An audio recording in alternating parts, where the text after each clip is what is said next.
Ben, you're on the agenda here first. Okay. You want to go ahead? Yep, absolutely. So we'll start off with, come back, yay. There was an error made last week when we did the commitment numbers, that I had taken your question 10, and that was your anticipated revenues to be put towards, reducing the tax commitment, but it also had the Betty and the homestead in it, in your question when I turned the page. So kind of we double dipped on the homestead and the Betty.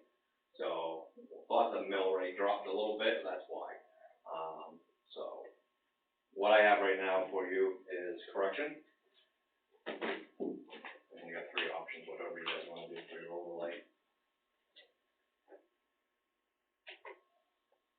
As far as, all your numbers stay the same, it's just that.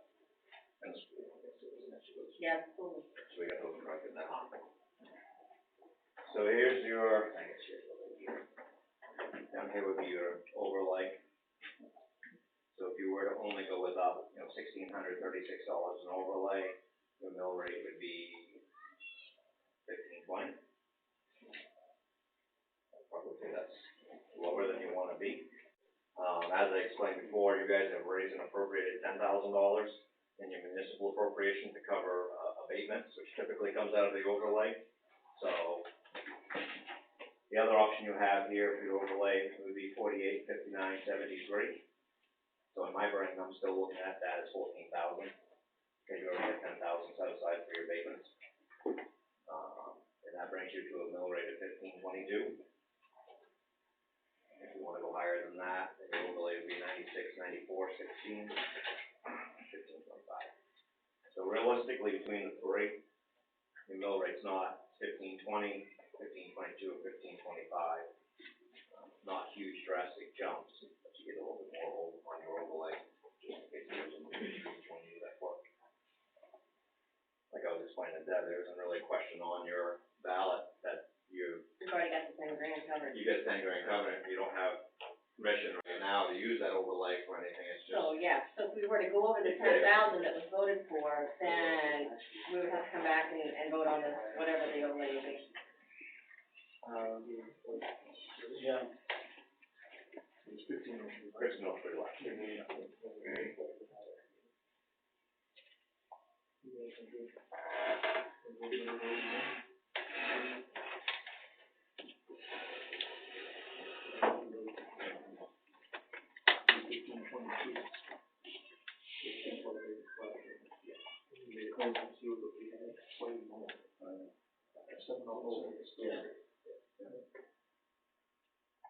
Yeah.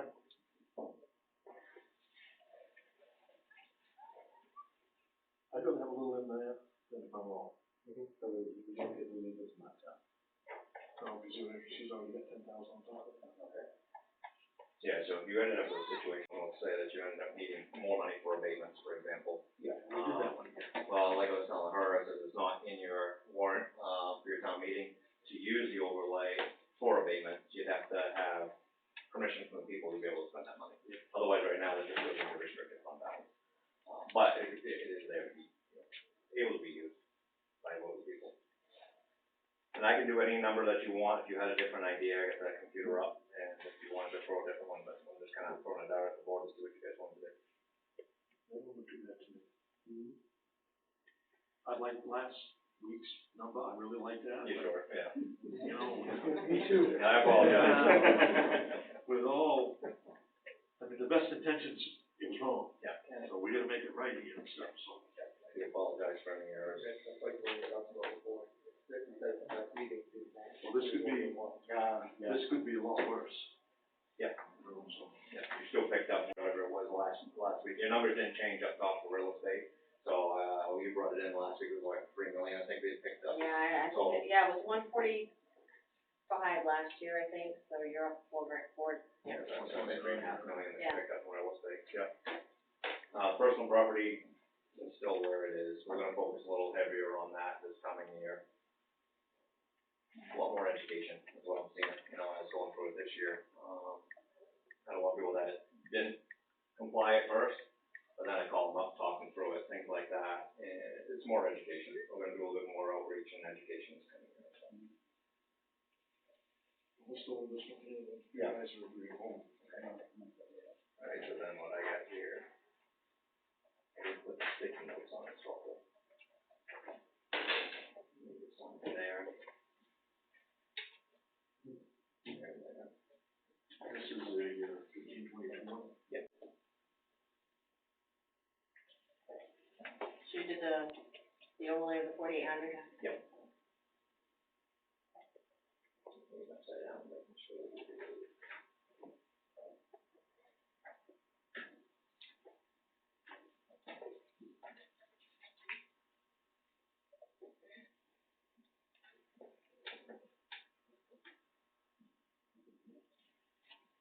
I'll show you too.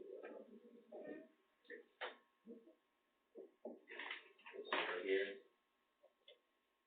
365, 9563. Make sure you know what you're signing, that's that, that kind of stuff in there.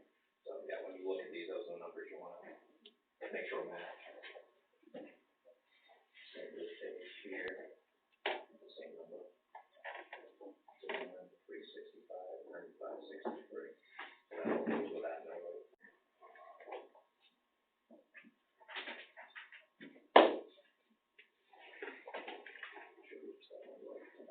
And then this is your breakdown between county, schools, and municipal. Which is kind of goes over the, I think you do your own, you said, right? What's that?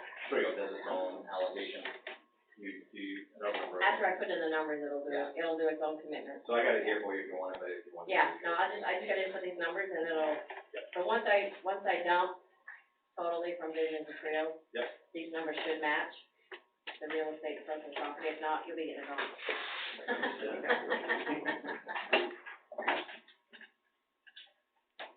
So that's just informational, we're just gonna have our own anyway. Just so you people know, I mean, this is gonna affect everyone you're in here. But your tax rate distribution, 72 cents on a dollar is a county, $4.14 is municipal, 10.35 is school, so that makes 5% of your tax goes county, 27% of your tax is municipal, which is a town, and 68% of your tax goes to the school.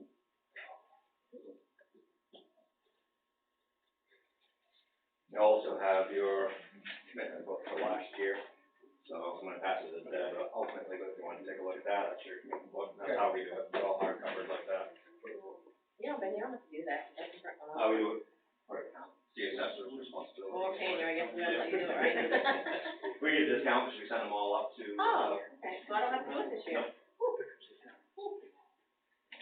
Like that. And thank you very much. Thank you. Yeah. Copies. Okay. Next on the agenda is Nick Harrington. I'm good. I'm having a hard time up on the property. I'm finding that some of the information is a little inconsistent with some of the conversations I've had with Wes. Not to single out Wes, but I just want to know what I need to do up there in order to get everything settled. I want to have a small wood shed. I'm putting up a greenhouse. These are things that are non-permanent structures that I've recently learned over 175 square feet is something I need to pay for, and I'm okay with that. But I want to have a resource somewhere I can go and answer these questions as facts. I don't want to have to come here every time that I have a question. I don't want to inconvenience you guys with any of this stuff. And I kind of feel, I've seen Wes a few too many times in the past couple of months. I just kind of feel a little bit picked on over there. Just want to be left alone. It's my little farm, my little greenhouse, and my little cabin I figured it. So if there's a way that I can help, or if there's something I can do to make all that clear for everyone to understand, that would be really, really great and a useful tool for me. Is that something you can help with, Paul, a little bit?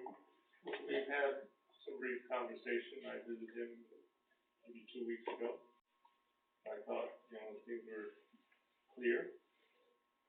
Maybe he just wants to hear something from somebody else that affirms and sounds about the things that I said.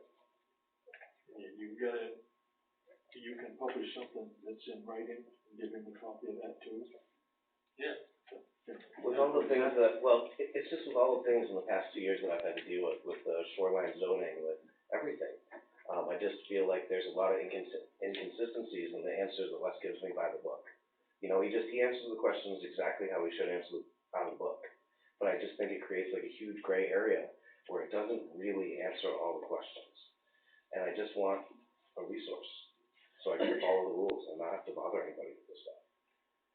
Permits and stuff like that. Permits, anything. When I was first moving out here, it was an issue of me being able to have an outhouse as I built my camp. As soon as I got here, I had to spend $1,800 for a toilet.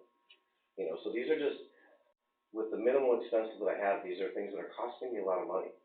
The wood that was cut for the first build site that we made a mistake on, and we made a difference in 25 feet, that cost me a lot of money. So these things are costing me money, and I wanna figure out a way to not have to do that. I feel like it's I feel a little bit picked on. I know I'm not trying to be too sensitive about it, but I've seen less 2 times in the past month. I don't get it. For a woodshed with no walls and just a roof, just to get my firewood dry. But it's still a structure, right? I mean, is it a structure with no walls? And it's freestanding, there's no foundation, it's just on those cow tops. There's members of the family over here. What do you guys say?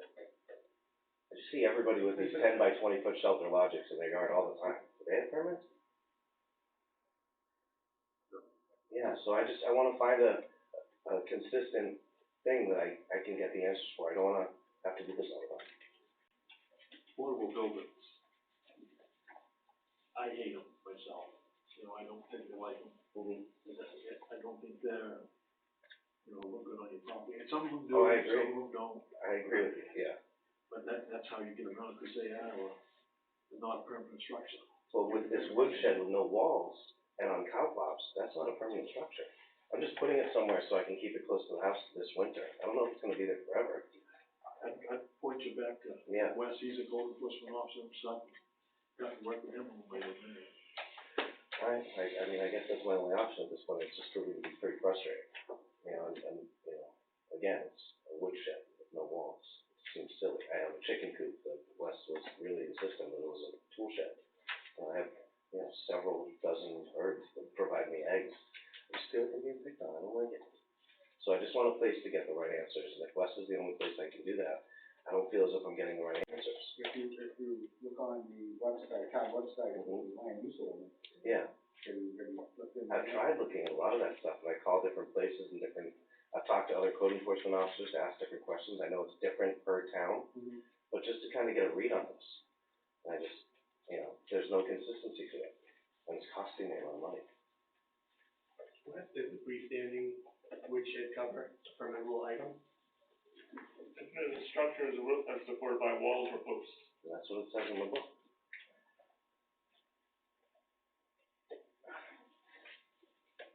Really?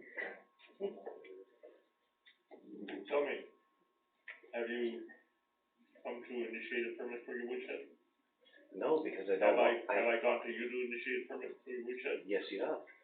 Have I issued a permit for woodshed? No, you came over and told me that I needed one the other day.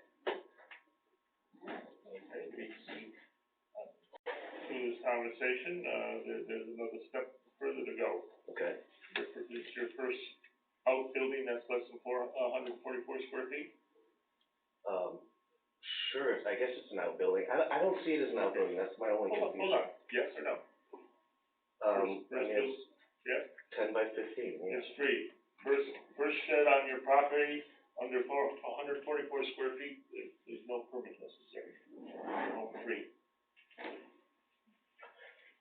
I think what his argument is does he want to use that up for a freestanding cover over wood pile?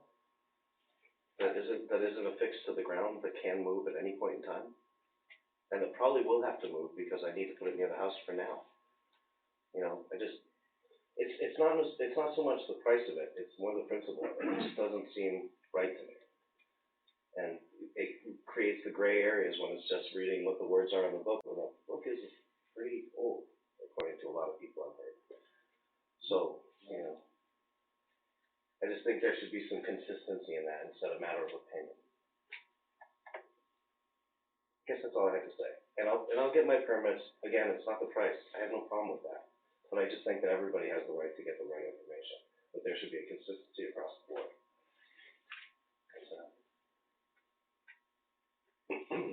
You all set? Yeah, I am. I'm sorry. You feel better? Yeah, I do. Thank you. Right. Yeah, I'm sorry. It's frustrating. I'm up there all alone and I have to deal with this stuff all the time. It's really a bummer. So, That's all I had to say. All right. So, just a point, Nick's our neighbor, good guy, great neighbor to have, and, anything the town can do to make his life, easier on his property there, I think would be great to help him out with, and,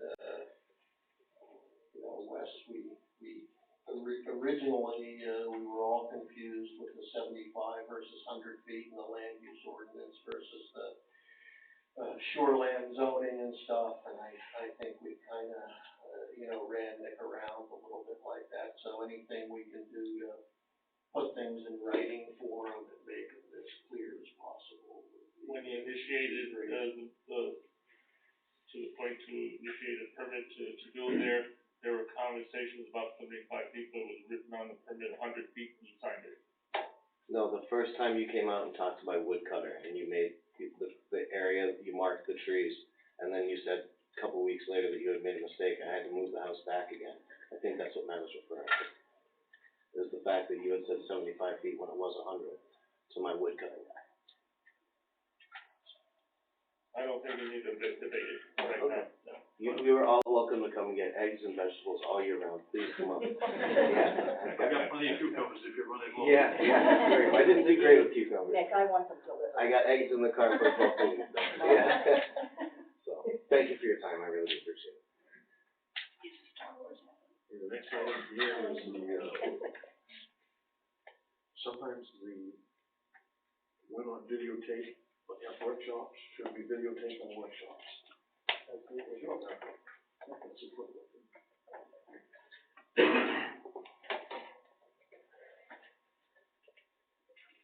Speaking of that, we gotta go back to the cameras. They need to be updated, because they're inconsistent, they don't work, they're off and on. We need a better camera system, we gotta revisit that. Maybe, we also gotta have some money in the kitty to pay for it, so. I don't know where she is right now. I think when we get closer to the end of the year, we should relook at this, I see think how we much should money, too. because we've still got other bills that we have to take care of before the Yeah, end. we've already got estimates on cameras and stuff, Yeah. and we could, between $20,000 and $25,000 for cameras for this facility and stuff here. But it's proven already that it's a worthwhile thing. That's the top-notch price though, Joy, I mean, you have a lower price, but Yeah. claiming that there's a back door to it, but I mean, Santa's using them. So I mean, if we wanted to go to the lower price, I don't see. The lower price one could be built, you could get 4 cameras to start, Yeah, add a camera in each. Yeah, you just just, go. you can keep adding Yeah, I on, think yeah, that's- you just get a couple cameras for the main areas, All I really care about is the clarity. right? You wanna make sure that you see faces clear, not like these Right. cameras you see at Sound 7-Eleven or something like that. Sound is pretty important too. Down to, you pick up the voice and they work all the time. And they work all the time. And they're easy to download the videos, so anything with the card. When we started this thing, we got roughly, I think, $900 in our camera system. It was an experiment just to see if it was gonna work or not. Not even that, the way, I don't think it was $900. I don't think so. I think maybe 500 tops. It was 200 to start with. It was 200 to start with, and then we just added a camera and, Yeah, and we just did some microphone work, and we Oh, got yeah, I some other didn't do cameras and that. stuff on there too, so. Yeah. I think it's paid off so far. I mean, it's come in handy a couple times here. Yeah. Yeah. You folks, you think you're only videotaping here, but we had an instance where somebody was coming in and they was casing her, and, trying to find out if we had a police department here, and find out if we stored any money here or anything. And all the time they was doing it, they were standing in front of a camera out in the middle of the hall, come find out the state police was there. So, we give them a call, and the girls give them a call, and let them know what was going on and stuff, and then they had visual of who they was looking for. They lost them, chased them home and hired them somewhere, but at least there's something started, and they got a record of it on top. When was that? Oh, it's probably a year and a half ago No, now. I don't think that long ago, it was spring. Yeah, it was just the spring, yeah, they were asking all kinds of questions. Typically, if you move into town, you come into the town office and you say, is this where I get my registration, is this where I get, my paperwork, nothing like that. They were asking if there's a police department and what took on outside, and if anybody, how many people were in the building, and it was just really weird. So, yeah, just wasn't specific questions. And with the kid program now, we got up there, Yeah. that was really important, I think. All right, that's a yes on that, then. But I think it's something we gotta plan on. Yeah, I think we should wait till we're later on in the year, kind of where we Yeah, can financially, Yeah. once taxes come in and whatever too as well. All right, the last thing I got here is the planning board agenda items.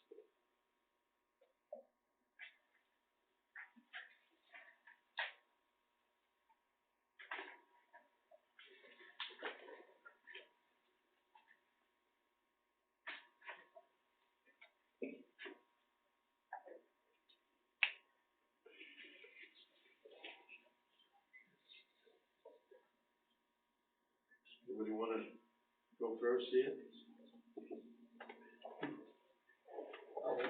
Mr. Planning Board agenda items, I'm here to discuss land use stuff, I'm not here to discuss the planning board's agenda, whatever their bodies are. That's right, but I would like to discuss some land use issues. You have the floor. I have, concerns, and I think others share the concerns, that there are some land use violations in town that have not been resolved and are not being addressed in the way they should. And I'd like to talk about two in particular. One is, Nature's Wilderness, which is running a commercial racing venue on its property, even though that's not allowed under the land use ordinance. And secondly, the family compound, or whatever you wanna call it, up the street, about 3/4 mile up the street on the right, where who knows what's going on, but certainly it doesn't seem to be complying with our land use ordinances. First, with respect to Nature's Wilderness, I would ask Gary whether he will be recusing himself as a selectman from this discussion, given that he's general manager and has a financial interest in the campground. I don't feel that need to. So you feel that being general manager and having financial interest in the campground does not require you to recuse yourself as a selectman? As a selectman, absolutely not. And have you? On a Nature's Wilderness agenda, yes. Okay, well, that's what I'm planning to talk about, Nature's Wilderness. And since you have a strong connection to that organization, I am asking that you recuse yourself because of the conflict of interest.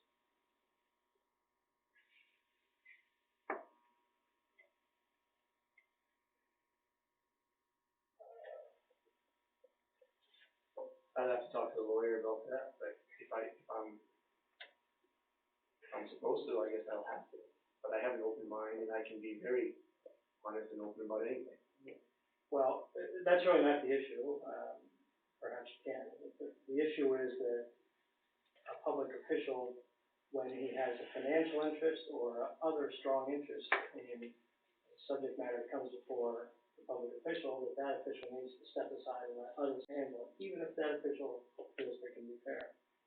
So that's why I'm asking you to step aside. I'm not saying you wouldn't be fair, but you do have an interest in the campground, and this also involves Northeast Watercross and UTV Rally Rush. Do you have any membership in those organizations? Absolutely not. Okay. Do you participate in the races that they've been putting on up at Nature's Wilderness? As a spectator, yes. Have you been involved in organizing any of those races or doing anything for those races? I note that on your Facebook page, you were collecting barrels to build a jump for the watercross race that's coming up. I'm somebody else. Okay, I'm not promoting the event. no, but you're involved apparently in the race course and putting it together. I guess you could say that, yeah. So that's my request. I think it's appropriate for you to step aside.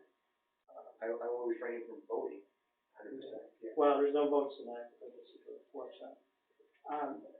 The other thing I'd like to bring up is the last workshop, which was on August 6th. The reason I'm bringing that up is that there was a post on the Northeast Watercross Championship website saying tonight, meaning August 6th, Northeast Watercross had its final meeting with the town.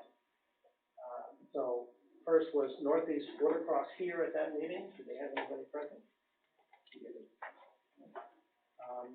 They said that they're excited to announce that the watercross championship will have at Marston Pond. They have said in another post that we've been given a 2-day window from the town. So my question is, was there any approvals granted to Northeast Watercross at the August 6th workshop? Yes, because there's nothing to stop them.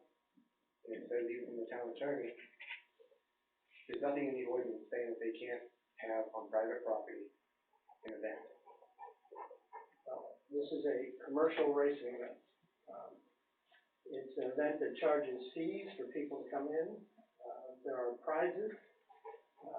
This organization charges people, spectators, to come and see it. They charge people to enter the races. They give prizes out. The UTV Rally Rush organization, which held an event up at the Nature's Waters on July 14th, also has the same structure. Extensive fees on their website that they charge for people coming in, prizes up to $1,000, fees for spectators. I noticed on the watercross that there are weekend passes and those sorts of things. So the question then becomes, does the land use ordinance permit someone in the rural zone to hold commercial racing events where fees are charged and admission has to be paid for and prizes are awarded? When I look at the land use ordinance, it's not a permitted use. There's nothing in the rural zone that says it's permitted use. When you look at even the conditional uses, there's nothing in there that allows a commercial racing event. And the ordinance makes clear that all land use in the town of Baldwin should be governed by the land use ordinance. So the question becomes then, why is this being allowed? There was an event by UTV Rally Rush on July 14th. I don't know how many people attended, but there were a lot of people. There was last fall a Northeast Watercross event that a lot of people attended, and I have pictures here and show the selectmen we do not have a conflict of interest. We want to see how large that event was. Now the Northeast Watercross is holding their championship up on Marston Pond at the Nature's Waters at the end of September. And the UTV Rally Rush is coming back in October, I believe it is, for its final race of the season, and it will hold 2 of their 5 races this year up at that venue. That's tentative. And well, it's on their website that they're coming. So, back to the question about August 6th, what was the purpose of the watercross person being here, and was he granted any permission to do anything at that meeting? He was here because he approached the planning board. They told me he's DUP. And that was tossed out. Then it was, we wrote an event policy like a lot of towns have, to invite people in town to have activities, parades, fairs, whatever it might be. And that was tossed out. So there's really nothing saying you can or can't do it. So we basically said, and voted, and Wes agreed with us. There was nothing stopping them, correctly? That seems to be correct. There was a conflict in the status of the CUP going on, and the question was this: in order to hold the commercial recreational activity, you would have to have a conditional use permit. If that was awarded to this event, then it would go through the land, it's there forever. So when an activity is awarded a conditional use permit, it goes through the land and it's there forever. So there was a question: should an activity like this watercross be something that's established forever with the land, or should it be more of an annual event and refreshed each year? And so this is why the option to try to exercise an event permit evolved. And in this way, if it's successful and they approach us next year, or the selectmen next year, they probably awarded to have it next year. If things went sour this year, then next year it could be said, wasn't good, we don't want it anymore. Yeah, it's not a CUP, it doesn't move the land forever. so there is an end to it. That's the conflicting part. I have to say, I really don't follow that because the land use ordinance says uses not allowed as permitted uses or conditional uses are prohibited within the rural district. It's not a permitted use, it's not a conditional use. It's prohibited, whether it's one time or every weekend. It's prohibited. Now, on event policy, we talk about event policy. The event policy does not trump the land use ordinance. What an event policy can do is perhaps regulate a permitted use. If this was a permitted use, there can be an event policy saying, okay, you've gotta have, security guards, you've gotta have parking, whatever. But an event policy can't allow someone to do something they can't do under the land use ordinance. And a commercial racing venture is not permitted under the land use ordinance. And back to this August 6th meeting, what vote are we talking about? Well, first of all, I noticed the only person talking is the selectman with a conflict of interest. But what's the vote, Gary? Since you're not recused yourself, tell me about what happened, because I asked to review a video of that workshop and was told that it was not video because it was an error card. So there's no way for me to confirm that way. Are there minutes of that meeting? I don't believe you take minutes of workshops. No, that's all. So, since you've not recused yourself, what was voted on? It wasn't really vote, we didn't vote. Well, you used the word vote, not me. We told him it was okay, we told him it was okay, it was legal. Okay, you told him it was illegal? No, if it was. Oh, if If it was legal. it was legal. Yeah. If everything was legal, up and up, you notifying the, state inland fishing game department, you having security, you having sanitation, Parking, coverage from the fire department for road control, rescue. Was our land use ordinance discussed as to whether this was a permitted use? well, it was, because we asked the town attorney, and he didn't see anything wrong with it. Right. The town, I find it very hard to believe that the town attorney can say that a series of commercial racing ventures can. Not a series, a one-time Okay, use whether it's one on time or private not. property, a one-time use. Well, one time use. Last October there was a request for that. This September there's going to be a request for that. July there was a UTV Rally Rush event, which is also a race that runs 8 or so miles. There's another one scheduled. They run what? 8 miles according to the UTV website. There's another one scheduled for October. So the one-time event thing doesn't fly. The one for October isn't gonna happen, because after we made the policy, not policy, talked about when at one time a year, we can't allow the UTV rally rush back. Well, And I can't control what other people put on their website. My name's not on it, it has nothing to do with me. well, it has something to do with nature's wilderness property, of which you're the general manager. So, It's got Efron's property, it's not just building it straight down, private property. well, that's the other concern, is a camping facility actually being operated up there now? Nope. The Northeast Watercross event says come for the event and come for camping.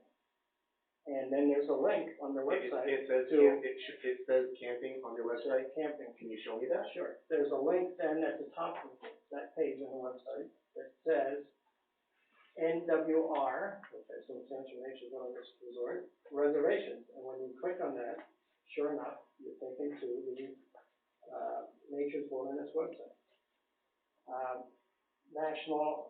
Northeast Watercross, the 2019 Northeast Watercross Championship will be held at Marston Pond in Baldwin, Maine, along with some world-class racing, we'll have music, bonfire, barbecue, fireworks, vendors, camping, and more sure to follow on website. Then if you look at Facebook, if you look at their Facebook, then it talks about a 2-day window from the town where you can get it. Although, interesting enough, they say gates open on Friday and that the 2-day window is Saturday and Sunday. So apparently they're taking 3 days. They're listing fees for entry. They're talking about what's going to happen. Spectator gates opening at 10 a.m., $15 a person. This is not a casual event. This is not people getting together to do a little 401 together. And it wasn't portrayed as that. What's that? And it wasn't portrayed as that. You say that the town attorney has approved this. Do you have that right there?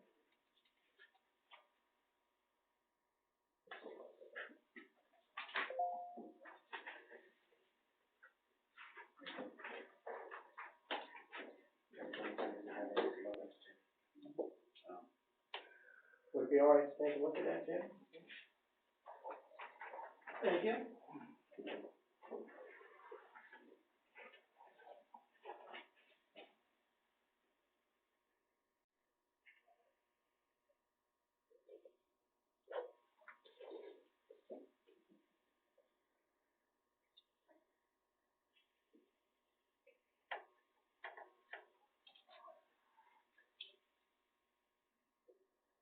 Well, this is hardly an approval. It's a gray area.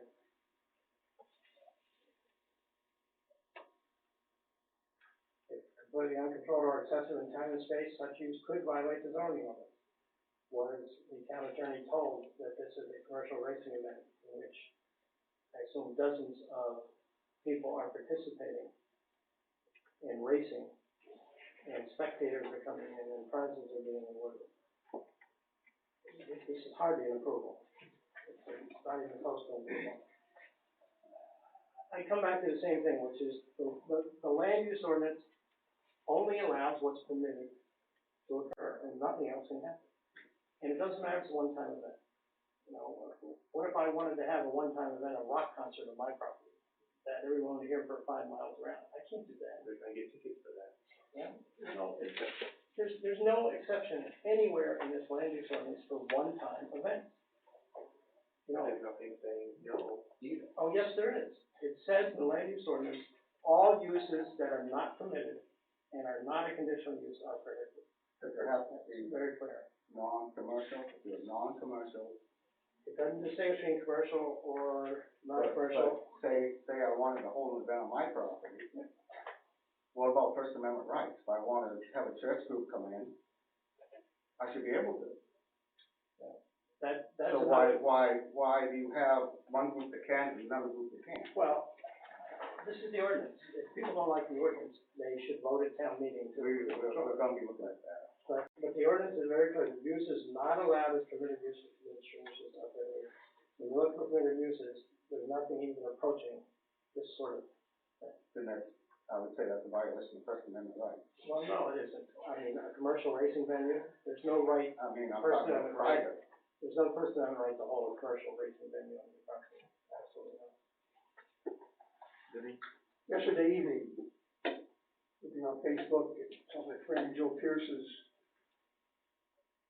article there, and the person says that he's been hacked, but I kept watching it, and what came on was Nature's Wilderness. And I'm watching that, and it goes to YouTube, and it's Scott Efron on a boat on Sebago Lake. And he's talking about Nature's Wilderness and how Sebago Lake is very close. And the big advantage of Sebago Lake over Winnipesaukee is there's no speed limit. It's not pointing out exactly that this is for boats, but he's in a boat, and the whole thing is reiterating no speed limit on Sebago Lake, therefore Nature's Wilderness, and forget about Winnipesaukee. This is all looking pretty commercial to me, but I don't know how legal it would be to hijack Joe Pierce's Facebook and proceed to essentially advertise it. Well, I definitely, if you're getting hijacked on Facebook, I'd look into that and find out who did that. Yeah. That's crazy. Anybody can do that. And you should easily find out. I'm not making a complaint there. I'm not making a complaint. I'm complaining for you, and asking you to look into that, and please find out who did that. I wanna know. I don't even know how to I wanna do know it. as much as you want to. I don't Would you even like know how help to in do it. finding out? I'd be more than happy to help you. No idea. So that speak there just for a second. So, I'm referring to the Baldwin Planning Board meeting minutes of 4/25/2019, which are on the website. And item 5, new business, and I'm gonna read this paragraph. 1, general discussion with Steve Reynolds, owner of New England Cross Championship of New Hampshire, and Merritt Bennett, owner of property in Baldwin on Route 107, Route 11. Shared what watercross is, see attachment, discussed having roughly 50 to 75 actual racers attending the racing series. discussed a plan to meet with the fire chief, Jason Brown, talked about hours of operation likely being 10 a.m. to 4:30 for the racing, which is the loudest part. Discussed doing this on Woods Mill Pond. They discussed permitting from Fish and Game to waive the requirement of snowmobiles being registered, as well as permission in relation to the water pollution runoff. Also discussed process in general, how getting a conditional use permit works. Discussed noise, possible noise study, and how walks works. So these two people came to the planning board, told the planning board what they wanted to do, and the planning board explained to them what the process for a conditional use permit would be, and we talked about the likely requirements of a conditional use permit. And these two guys were supposed to collect more information, talk with Jason Brown, and come back to the planning board to apply and complete the conditional use permit. And I don't know Joe or any other members of the planning board that are here. I don't know that this was ever killed or set aside or anything like that. We had a discussion and it never went any further. And now the next thing I hear is that this group of people has completely bypassed and circumvented the conditional use permit and planning board process and is just going ahead and doing all this racing at Nature's Wilderness. So that leaves me a bit concerned. Go ahead. Doesn't need to be called Nature's Wilderness, that's Ron's property. The pond that the races are taking place on, not even on the campground property. But that's another thing. And Steve, why did you stop going for the CUP? Alright, so I'm Steve, I own the watercross series. I guess you could call it commercial because yes, we charge people to cover costs. This race so far, I have about $8,000 just to stand here today. I came to the town, I usually just go to towns and say, hey, this is who I am, we wanna come to your town. We just wanna let you guys know what we're doing, we wanna do things the right way. So I came to the planning board and we had talked about the conditional use permit, yada, yada, yada. Why did you go to the planning board? Because that's where I was recommended to go to from the get-go, which later on I found out that the planning board essentially isn't the governor of the events that take place in the town. Anyways, I mean, I've been here 12 times in the past 2 years, so I'll try to make it as short as possible. I came before the town, they talked about getting an engineer for like noise ordinances. There's no noise ordinance in this town, but anyways, we try to do our best to respect the town. Every town we come to, usually there's businesses, there's families, they invite us. So my first instinct was to, hey, I'm the racing series. I just try to do things the right way, be welcome, not do things out of line. So we discussed the conditional use permit, and they said, this is roughly what we think you should do, gave me some ideas, this is what we want you to come back with. Like I said, every town we go to, nobody does that. They like beg us to come, because there's businesses in the town benefits from us. So I kind of just set it on the back burner a little bit. I'm extremely busy, we have 8 races a year in towns that want us there, so it's kind of like this town doesn't really want us there. So 2 weeks later I get a call from Wes, and he had just said, hey, I'm following up. Good news, there's an easier way to do this. We have established this event application. So again, I let our whole staff know, hey, looks good, I'm gonna go back up to Baldwin, I'm gonna fill out this event application. I got it emailed to me, I filled it out, I came to the meeting. They said, oh, cool, all right, no problem, but I came during a workshop. I became aware that workshops and town meetings are 2 totally different things. So again, I was like, okay, they're like, come back the following week. In the middle of the week, I get a call from, I don't know who it was, somebody in the office just saying, hey, don't waste your time, that got thrown out too. So I was like, what is going on? Like, I forget your name, sir? Nick. When Nick stood up, I instantly felt like Nick. I've been up here 7 times and I've gotten nothing. So last week, I just came up and I said, hey guys, do you want me here? Are you guys gonna kick me out if I show up, or are you gonna let me do my thing? That's all I want. I wanna know if the town wants me here or not, so I can do my thing. And so it wasn't a vote. And just to rewind real quick before I forget, the campsite thing on our website, that was back when I thought that Nature's Wilderness, I was misinformed that Nature's Wilderness was a campground. You can't reserve sites. It's just not happening, period. So just real quick, that needs to come down. It just doesn't happen overnight. I don't do the website. But anyway, so yes, I feel extremely like Nick. So last week I just came up, I said, hey, I've got like $8,000 into this. Can I go forward? Can I not? And including Wes and all the selectmen, except for Gary Brown. Gary Brown remitted himself from the vote unanimously, or it wasn't even a vote. Unanimously, they just said, we are aware that you're doing this. We're not going to stop you. And that was that. And that's all I came forward for. So again, this week I spent another about $8,000 to get ready for this race. And I went to go tag Baldwin in my post saying, thank you so much, Baldwin. And my name's right there. First on the agenda, Northeast Watercross Championship, for trying to skate around the loopholes. And I was like, oh man, let me go see what this is about. So I'm trying to come here, welcome, and make it a good thing, make it a good thing for the community. And I mean, You presented all safety plans, yeah, sanitations, everything like that. Yeah. So I am here. Everybody's here. We can all be on the same page.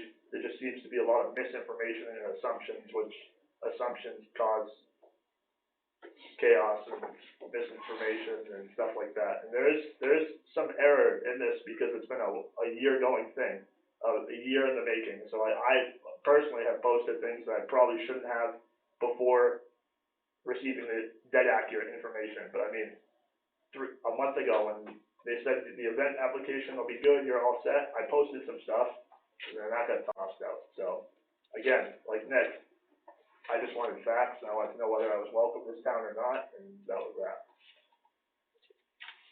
I'm gonna give Joe the floor first. Oh, Get his hand up. Just a technical thing, because I'm into the book, the land use ordinance. No, we don't have a noise ordinance, but when we go down approval of a conditional use permit, one of the things that we must, not shall, not might if we feel like it, we must consider is noise. That is a must. I just want to make clear that it isn't about whether this is a good thing or a bad thing. It looks like a fun event. I've never done it, but it looks like a fun event. Maybe it's a good thing for the town. But the real issue is whether it's a good or a bad thing, or is somewhere in between. Is it permitted? I mean, you couldn't do an event anywhere in town to have these races and say it's raising money for Mother Teresa's orphanages. I mean, that's a wonderful, good thing, but it's still not permitted under the ordinance. So I just want to make clear that I'm not against watercross per se. I just think people need to comply with the ordinance, and if people don't comply with the ordinance, it has a corrosive effect. The word goes around town, and I've already heard people saying, well, they can do this, and outfit up the road can do that. Why do I have to follow the ordinance? And that's a very dangerous position for us to be in. And what I would suggest is that the town attorney be given a more complete information about what's going on here, and a more complete legal opinion received by the selectmen, and that the ordinance be enforced. There seems to be some thought that a one-time event is okay, but I see nothing in the land use ordinance authorizing one-time events if they're prohibited. The land ordinance use ordinance doesn't give any frequency. It doesn't say you can do this one time, you do that 10 times. It says you can either do this or you can't do this. And I think our ordinance is very clear that this can't be done. Where does it say you cannot? I read that twice. On page 21 of the ordinance, it says, any use, I'll read it again. Use is not allowed as permitted uses, this is not a permitted use, or conditional uses, there's no conditional use permit, are prohibited within the rural district. I mean, that's as clear as you can get. It doesn't fall under a conditional use permit. Right, there's no conditional use permit, and it's not a permitted use, therefore it's prohibited. I mean, how much clearer can the ordinance be? And the ordinance, by the way, at the very beginning said, the provisions of this ordinance shall govern all land and all structures within the boundaries of the town of Baltimore. So this is the law, and maybe people don't like the ordinance, and they said, oh, that's fine, it can be a change. You know, it can be repealed at a town meeting, it can be amended at a town meeting. But right now, it's the law of the town, and the town's voters implemented it and passed it at a town meeting, and I think there's concerns that it's not being enforced. What you would like to see then is our lawyer sit down and talk to you. Well, I shouldn't say our lawyer, it's the town's. Town's lawyer, right. It's not. I mean, if you want something, fine, I wasn't necessarily volunteering for that, but, I would like to see the town get some legal advice once the town's lawyer has a full picture of what's going on. And, you know, this thing that I was handed is, he was basically saying it's a gray area, and it depends on how, intense the use is. So I think probably needs to know that. But if the ordinance is not being complied with, and nothing's done, then people are just gonna stop complying with it. And we also have that situation up the road where, I don't know how many people are living in there, but there's no sanitary facilities as I understand it. And, you know, we might have 4 or 5 compounds like that in a couple of years, and that's allowed to happen, word will get around to people. And I don't know what's being done in that, so there might be things being done that I don't know about. But it's just something that a lot of people have been talking about. We'd have to talk to Wes on that, he's been in there a couple times. This is a place down the street here. Yeah. On the right, Yeah, it goes way down, yeah. Looks like there's multiple families living there with RVs and tents and no sanitary facilities. I'm sure that violates many. Yes, yes. But No, that. I was there a week ago. Yeah. They're getting a roof on the place. It's a move, but, A lot of people are concerned about it, because Yep. when you drive by, it really looks Yeah. something bad's happening, and there are kids in there too. Joe? Yeah, I'd like to just, put another perspective on this. I've been on the planning board since 1996. Since what? 1996. Yeah, you knew that. Is this a line I use a lot? So, I guess what I've seen is that we all dislike the land use ordinance until our neighbor goes to do something, and then we like it. Because what the planning board becomes is a place where everybody can come and in an orderly fashion discuss what's going on in their neighborhood, what's going on in town. And I remember one year when we spent the whole year just telling people, why don't you go talk to your neighbors? And after we told people to go talk to their neighbors, turns out everything was okay and there were no problems.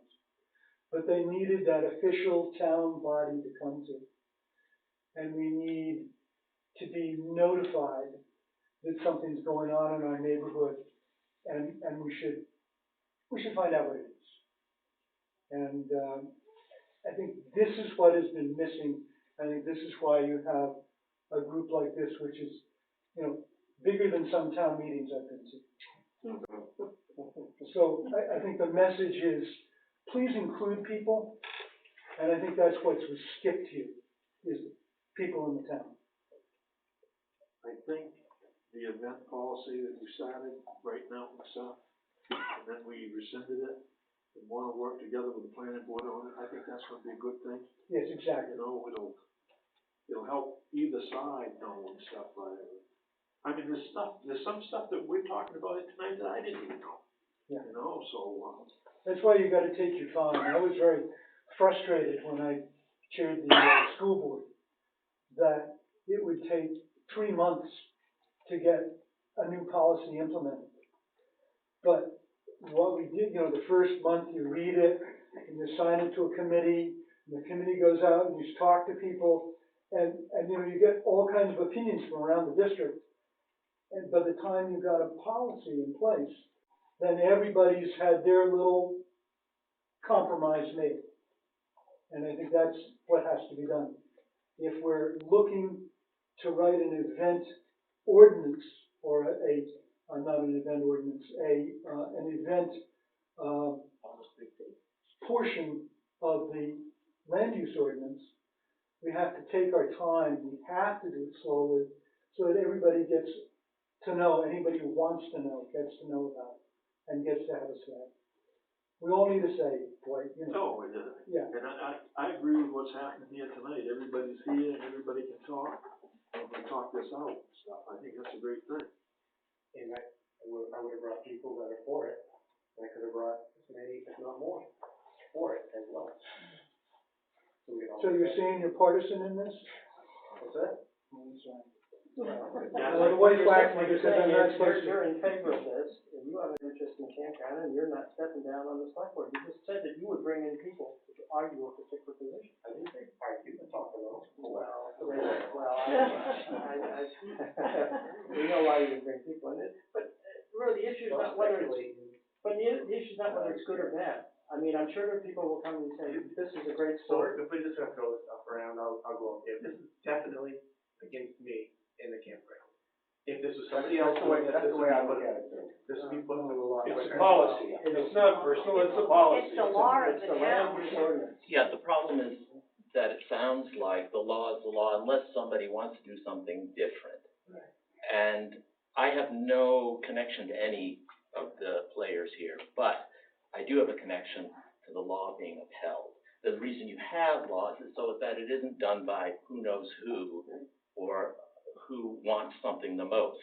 That's mob rule, saying whoever, on this, any event, let's just have a vote. The most people to show up and vote, that's what we do. You have laws so things are predictable, you have laws so they're fair. Right. So it doesn't have to do with you or you or you, it has to do with following the law. And that's why we reached out and we thought we were doing the right thing. But you found out it wasn't, because We the haven't law found says, out he's read it 5 times. He said that unless in the ordinance, if it's not permitted, then it's prohibited. That seems pretty clear. So, Happy, I gotta take you first. Thank you. I've gone to a lot of planning board meetings, I've been to several selectmen meetings since this whole thing started, and riding down with Carol and May this evening, we talked about how Richard Conte, her husband, was the first one that told me about a campground going in there, and nobody really knew anything about it. And so I started going to meetings way back. I missed the first one, March, whatever it was, 25th, all those years ago, but I've been to a lot. I think my biggest problem with this whole thing is that nobody has been basically very honest with us at Nature's Wilderness. And part of that, it started with Scott, just tearing up our roads, planting his own electricity in our roads, bulldozing while I'm trying to ride by on a horse on our road. I finally, 2 years ago, almost exactly 2 years ago, drove up to Nature's Wilderness and sat down with him in his house, and we had a long talk. I came away feeling pretty good about it, and after being yay, rah, rah, I don't like what's going on, it was, yes, I'll try to help you, a campground is the best thing for this area, what else do you do with that kind of acreage that's been logged so thoroughly, let's let it go. The next thing I know, I'm running a riding stable for him, and I'm no longer the out-of-state business, which is what he called me initially. I'm from Vermont. He's from Florida. We don't have to go there. But, it's lots of things that he told me just weren't happening. I said I was concerned about traffic on Senator Black Road. He assured me that he owned Deacon's Road right down to 113, and that's where the entrance to the campground was going to be. So I was in a real twirl here, trying to listen to what was right, listen to what I was being told, until someone said to me, hey, look, Taffy, He's a professional gambler. He can size you up and look at you and tell you what you wanna hear, and you go away feeling pretty good, and it's been garbage. A month ago, I'm getting gas at the Whistle Stop. Gary pulls in next to me, and we talked. I had a great conversation with him. I thought this was really okay. There are compromises that can be made. No, I'm still concerned about traffic on Senator Black Road. I'm concerned about the noise because I have mentioned so many times before, Sunday afternoons Sundays through the winter, the noise starts at 8:30 and goes sometimes till 4:30, almost every Sunday, as they race on the pond or whatever the hell they're doing up there. Talked to Gary. He assured me that he was here representing the town. He was enjoying being a selectman. I was so glad to see some young blood. You're a very personal young man. You told me there will be 2 events through the year. That's it. That's okay. All of a sudden, there's more than 2. All of a sudden, I've got 4-wheelers going down Senator Black. Are they affiliated with you? I don't know. All of a sudden, there are all kinds of kids on off-road motorcycles, all in their racing gear, waving at me, going down my road. Scott, I have no idea where they come from, and I'm not saying they came from you. Scott Mounts called the cops on them on Sunday night. He was gonna be here. I don't know why he isn't. He's upset too. There has been nothing to me, anyway, that has seemed honest. Anything to do with that campground, including what you've told me. And I really, really wanted to like you, because I really, really do like people. But I love Baldwin. Gary, you know what, Gary, you don't wanna hear it. I agree with Kurt. Well, no, if I gotta hear you, you need to hear me. No, because you should be recused from all of this. You know, I've heard enough from you. I think you're a liar. I know Scott is, and that's where it stands for me. I also think there's a difference between a policy and an ordinance. I think an ordinance is what you need, and it needs to be voted on by the town. But this underhanded thing about telling people that they're renting property from a property owner, it's just another shifty way of getting what you want and getting our roads full of people that we don't necessarily need or want, riding illegal equipment on it quickly. That's all. Yeah, I think basically, the road is being used, Senator Black Road, for racing.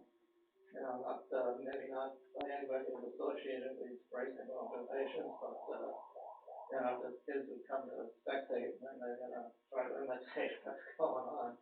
So I guess my recommendation is we need to post some speed limit signs on the road and get the police to enforce that.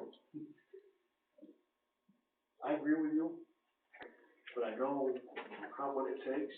First, you gotta have we can't put a speed limit sign on a town road.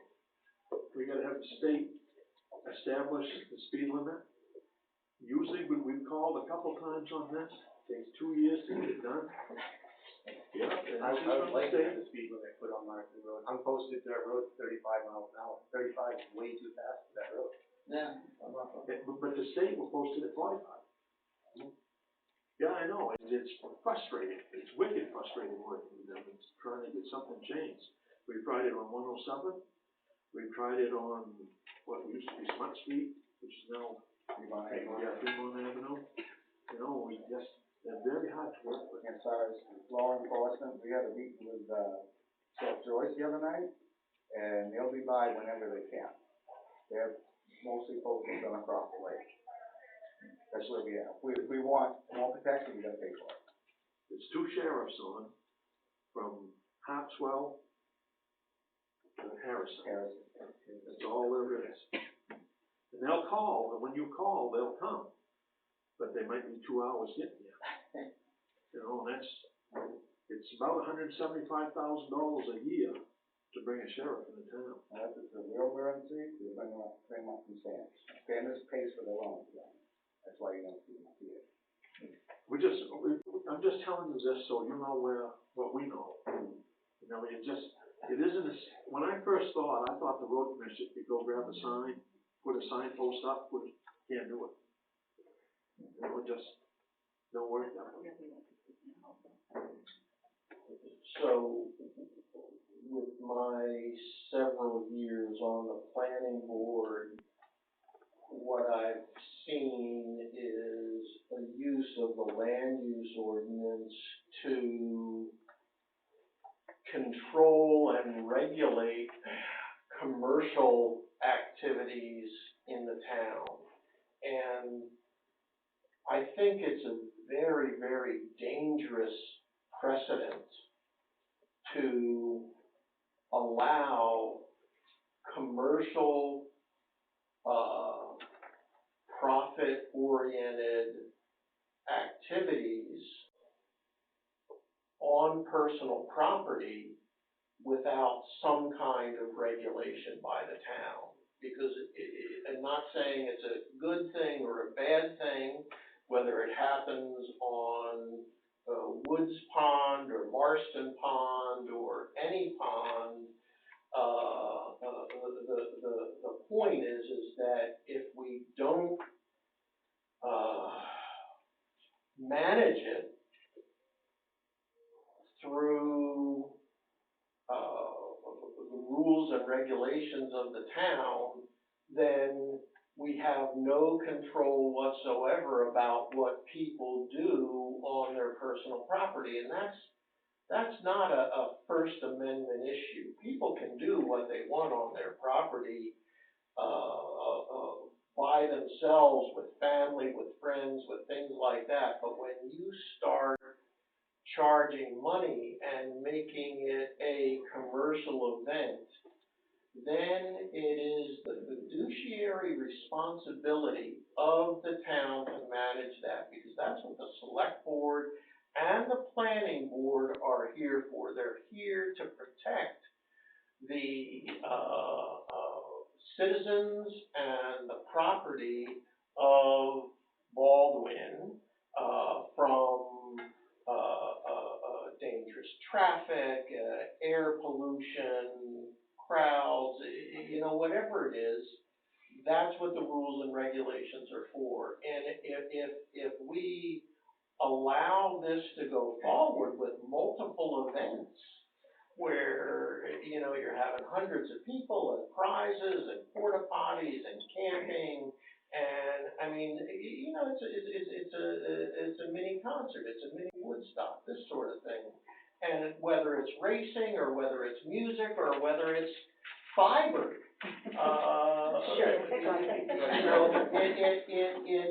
if it's for profit, it needs to be managed, and if it's not a permitted use in the land use ordinance, then it needs to go through a CUP.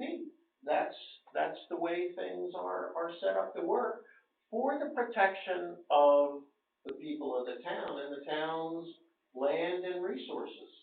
So yard sale, selling cars in your front lawn for profit, little Susie selling lemonade on her front steps, that's all needs a CUP? That's not an event. That's not an organized commercial event, a child selling. A yard sale that you organize, you set up on your front lawn, you collect money. A one-time yard sale is very different than And a an one-time ongoing event? yard sale. Even from a tax point of view, I think you're gonna have 2 yard sales per year from a tax point of view, and I hardly see a yard sale. It goes back to the interpretation, the gray area thing. No, You're not charging admission for a It's a commercial venture. You're not charging admission. They can come on their own will and buy it and leave. If somebody had yard sales continuously every weekend, right Yeah. next door to me, I'd be Yeah. pretty upset, because then it becomes a commercial event. But if they have a once a year, twice a year thing to get rid of their junk, as long as it's not making a lot of noise or, causing traffic to park on my property, then it does not need a CUP.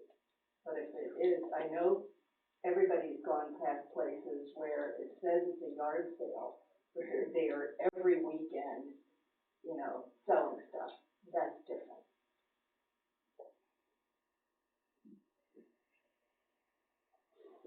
Real quick, just to not, money's not a factor, but this isn't for profit at all. The only reason why it's not a nonprofit organization is because, for those that know what a nonprofit organization is, you need a board a lot like this. And I don't have friends that wanna do this at all. So that's the only reason why it's not an LLC. And like I said, today, I have $8,000 into making this race happen. This will be a total loss. At this point, it's just like, okay, I've got all this money invested. I just want to know which way it's going or not. And also, we've been with the same insurance company for 4.5 years. We've only used it once, and that was for a burn that had nothing to do with the race whatsoever. So I understand concerns, like traffic, stuff like that. We've been, like I said, 26 towns now, and we've never had an issue whatsoever like this at all. Traffic is controlled by the town, fire department, staff. This never ever, this is the first time ever that anything like this ever happened. So your concerns are totally understood, and that's why I'm here, because I want to be welcome. But at the same time, 26 other towns, this is an actual sport. People do this all over the world. Every town gets through this problem-free. Smaller than this town too. We raced in Greenville, Maine. Same situation. They have a hospital, like a little bit different. But I mean, I think a big problem here is nobody knows what it is, and that's why part of me is super excited for this to happen. Is for people to come out and see exactly what it is. Commercial. Go ahead. I don't think it's a matter of not knowing what it is as much as knowing the law. Oh, absolutely. And we have officials, we vote for them so that they uphold the law as it's written in that ordinance. It's not like we don't understand your sport or game. It's that is our town ordinance. I get that, but and we can't break the law. Absolutely, just above and beyond that, there's concerns, you know what I mean? I've heard the concerns, and I'm just trying to put a little bit of piece to that. But I understand the law is the law. I mean, if the law is the law, period. And that's why I came to the planning board. I came to the planning board, and they said, let's do a conditional use permit. And then, like I said, Wes called me and said, great news. We don't need to do that. Yeah. So I came back, I filled out the event application. Then come to find out, we're not doing that either. So last week I just came, I said, listen, I'm heavily invested in this. Do you want me here or not? I mean, I understand that there's people in this room very opinionated and against it, but not because they're against the sport. I understand that. They just want to abide by the law. And I totally understand that. That's why I came last week, and that's why I did that. So, and again. I think that sometimes small town government, it's very hard for people to stay educated on the interpretation of legal language. And sometimes small town attorneys don't specialize in that area, so they don't also understand it fully. And I think that's what the attorney was saying, because it's a gray area. Because it says if it's not permitted, then it's not. The area isn't gray. Yeah. His knowledge of the area isn't really sufficient. And then also, like, just from what I hear, if it's not permitted, it's not allowed. Well, so it's saying what is allowed. So you literally, you know what I mean? So if it's saying it's not permitted, then it's not allowed. Well, what's permitted? It looks in there. Oh yeah, no, I read quite a bit, not a lot. And I'm not here to debate coming to this town unwillingly and not want to be welcome. I want to be welcome, that's all. Yeah, and I think it's unfortunate you're caught up in this, Steve. This isn't directed at you. Oh, no, And it's unfortunate you invested money. Oh, yeah. But, you know, we're not here because of you or because of your sport, but because there is an ordinance which I think people feel needs to be followed. I agree.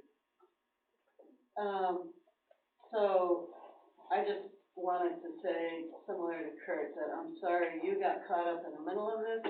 I don't think it's so much about you as about a real disagreement in the town about trying to follow the law. And so, you know, I can understand you being frustrated. Oh, I'm not. It sounds like you've tried to do the right thing and you've been getting mixed messages, so. Exactly, I don't feel attacked. I'm just saying I've been up here 8 times now, and like this gentleman, I've been told something different every single time. Right, and that's unfortunate. And so have we, I might add. Right. And with regard to the campground. And that shouldn't have happened, so I guess, and I'm fairly new to this, I've just heard about this recently. But I guess one lesson from this is that, seems to me, is that the select board and the planning board need to be talking to each other more. I don't know what's going on, that there's this disagreement and that there's a lack of communication, but it seems to me like if there's going to be an event policy, I don't see why the planning board shouldn't have been involved in that discussion. That's what they're there for, that they are experts in land use policy, and they should have been involved in that discussion, and it sounds to me like that didn't happen, is that right? That the Correct. policy got put up? Correct. So, I think that was a mistake, and I'm on the appeals board, I serve on the appeals board. Part of our job as the appeals board is to follow the land use ordinance. So my feeling is that should be your job as well. And real quick, I just want to defend them. That's why it was actually thrown out, is because they wanted to include the planning board. That was Danielle, I think her name was, that was the reason she told me. They said that they wanted to work with the planning board, and That's good. they couldn't sign it at that time. Mhm. So, just, That's good. And we didn't just act on our own. This is from David Lori as well. It says, as I advised previously, the occasional use of private property for events is neither expressly permitted nor expressly prohibited under the land use ordinance. If completely uncontrolled or excessive in time, space, such use could violate the zoning ordinance. How much is too much is a decision made by the CEO in the first instance and by the select board thereafter. But who posted a policy on the website? We did. And did you consult the planning board before you did that? It's a selectman issue. It sounds like that's a question of debate. And that's why we withdrew it and was working with the planning board. Good, that's good. If that's happening now, I'm correct, glad. Joe? I haven't, I can't agree with you on that. You got a great memory on some things and vague on others. I don't need to be insulted by you either. I see you're sitting out here where you should be because you're accused and you're arguing whoever, Scott Efron's, corner. But This has nothing to do with Scott Well. But you gave this permission on August 6th, which was a workshop meeting at which no votes are to be held, so I don't know how you get permission when you can't hold a vote. he was left out of it, And 100%. And, We didn't give them permission either. okay, so they don't have permission. We were aware of it.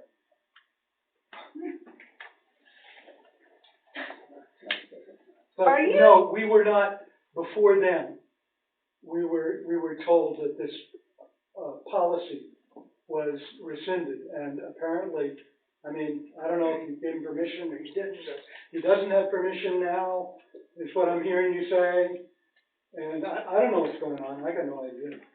I think this is why we gotta sit down with David Bory, and talk this thing out a little bit more and stuff. Which we have, it's written right here, his interpretation was.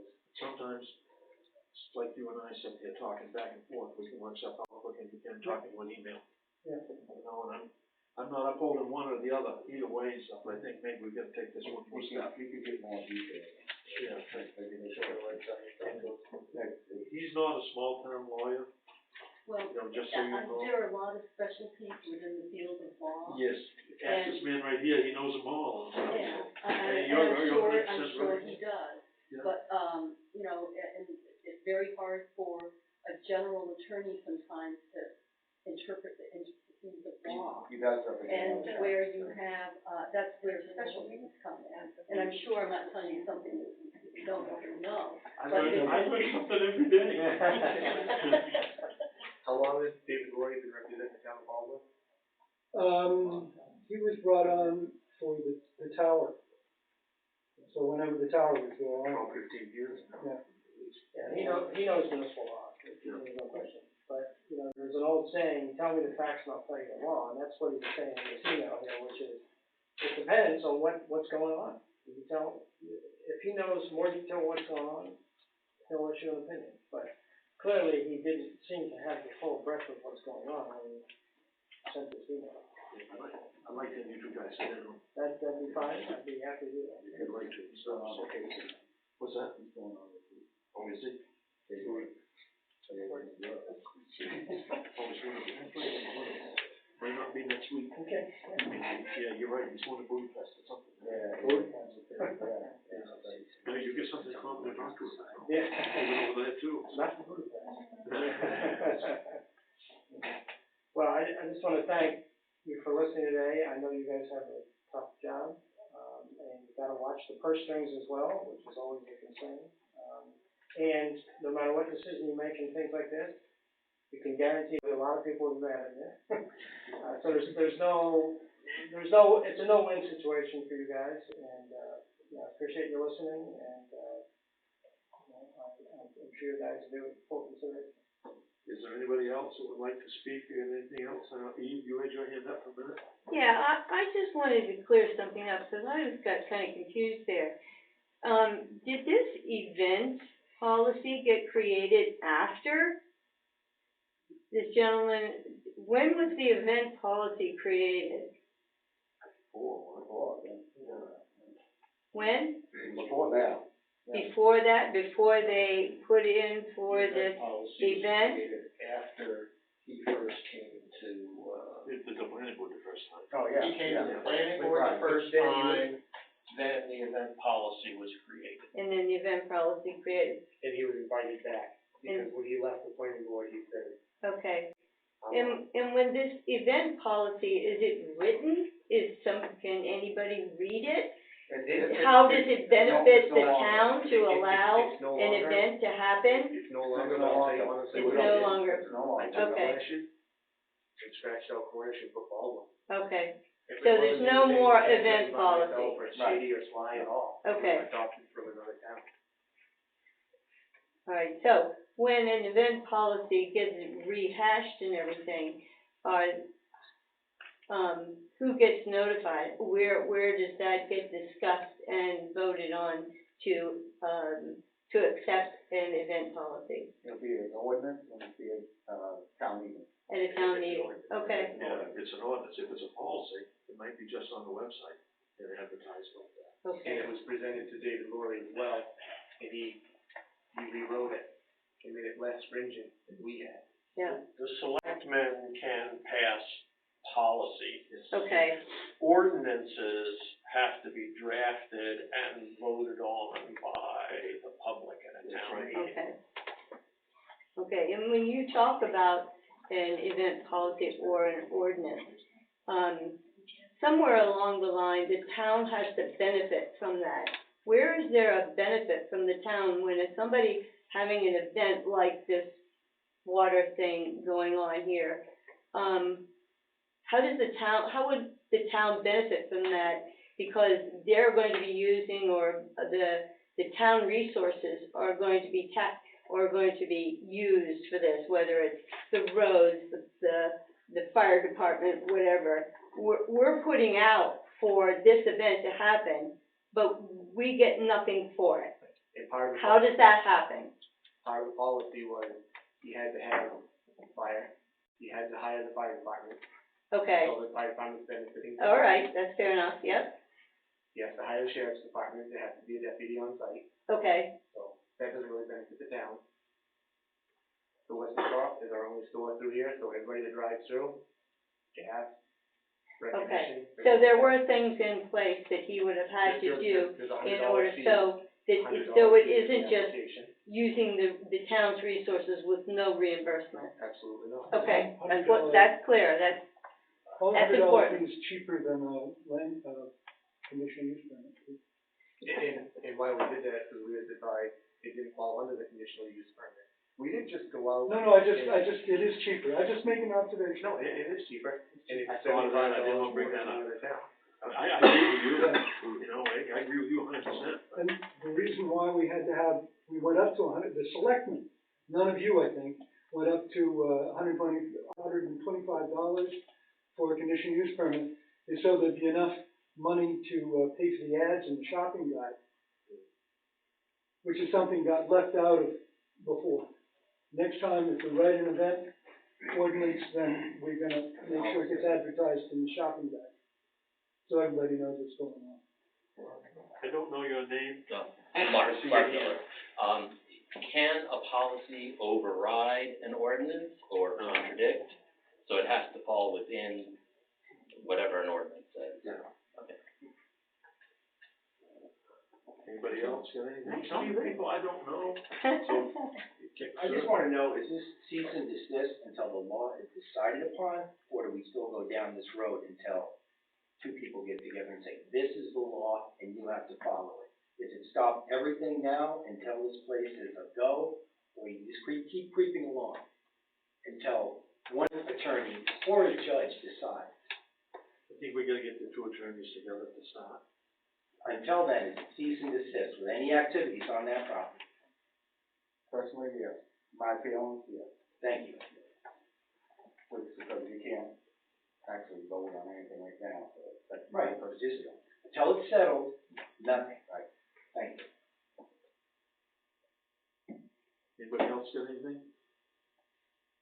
We've covered a lot of ground here tonight, a lot of open questions and stuff, so. Thank you. Thank you for coming. Yes.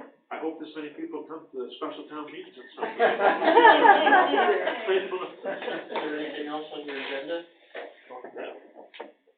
The only thing is, the, planning board meets Thursday night, Saturday, the town office open. You didn't discuss the tent city. Well, we'll have to send Wes back down there, see what we can do. It ain't the first time we've done this. I also just wanna say one thing, just in, the comment about the planning board and the select board working together. At least one member of the select board attends every planning board meeting, and this is the first time in a long, long time that has happened. Most of the time, the selectmen never came to the planning board meeting. So in defense of the selectmen, they do try to work with the planning board, they do go to the meetings, they do keep abreast of what's going on. Just my comment. That's true, and, because I asked Dwight when he was running for selectman, would he please come to it? You asked me to come once a year. Yeah, that was an improvement there. I miss Swansby, but my grandchildren come first. You go to more planning board meetings than I do. Thank you for doing that. Thank you. Anybody else got anything? Can I just add to what I was saying earlier? I don't want anyone to think that I have any problems directly with anyone. Please don't get that. I just think that maybe some of the wording in that book needs to be looked at.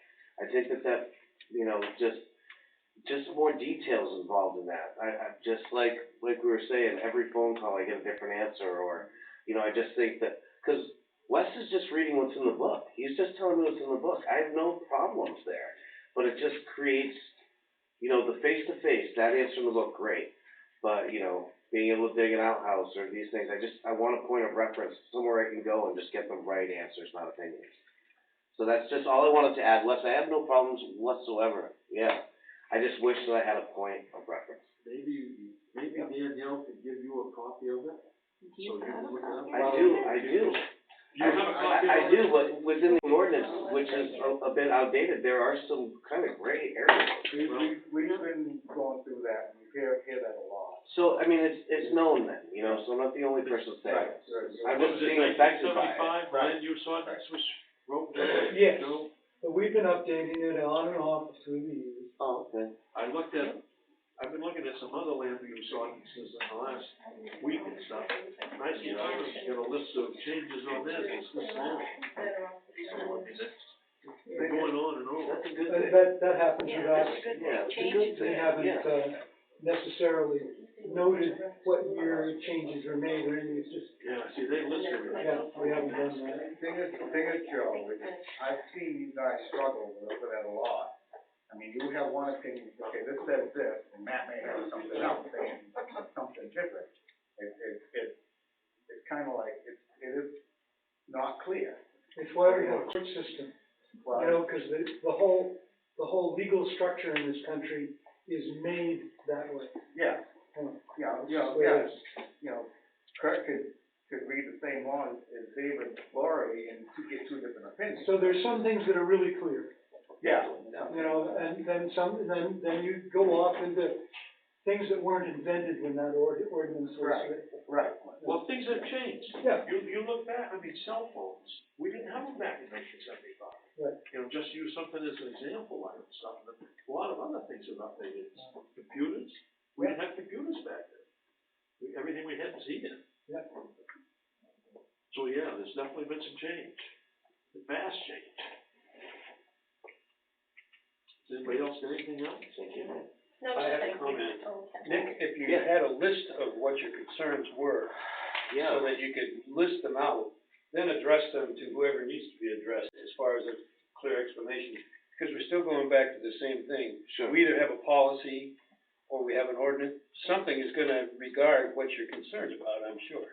And whatever that is, if it isn't what you think it should be, then I suppose you have a right, we have a right to, try and change those. Sure, Make a change. and I'm not even, sure, if I find something that I strongly disagree with, would I maybe take that course? Sure, but right now, I really just wanna know what the rules are, Well, that's why I think if you had a specific list of things.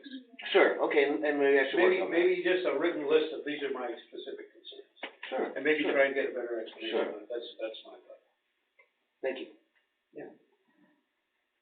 Well, this meeting is going pretty good as far as I'm concerned tonight, yeah. We've had a lot of conversation and stuff, but sometimes you get a meeting like this, nobody talks. This is good. I guess I'm all set, if you people are all set. Thank you. Thank you.